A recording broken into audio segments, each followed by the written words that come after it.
We listened to Mother Nature and decided to be carbon neutral by 2030. In order to achieve that, we made the aluminum Apple Watch 100% carbon neutral. Please join Google in our third decade towards climate action as we aim to be carbon neutral by 2030. We will never stop dreaming to see what we are building next, for Honda will be carbon neutral by 2050. With GE Renova, we aim to be carbon neutral by 2030.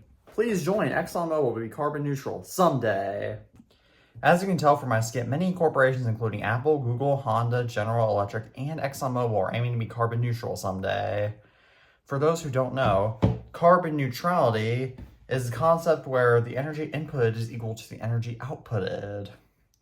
In simpler terms, corporations that aim to be carbon neutral are aiming to be 100% efficient in terms of energy. However, I learned in 7th grade science that it's impossible for a machine to be 100% efficient. Mind you, my curriculum then was all for stopping climate change.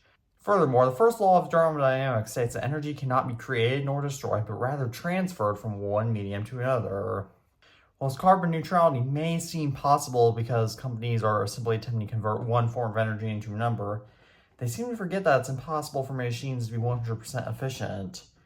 For example, let's say I built a light that powers itself with a solar panel. While this lamp may be able to sustain itself, it cannot because the output from the light converts into many forms of energy, such as thermal and electrical energy. Therefore, this lamp powering itself is merely just a gimmick. However, why are all of these corporations promoting their goals to be carbon neutral if carbon neutrality is impossible? Unsurprisingly, like AI, carbon neutrality is merely a hoax to woo investors and not an achievable goal. But what are your thoughts regarding carbon neutrality? Please comment that down below. As always, thank you all for watching this video. I'm Nation's family, and peace out.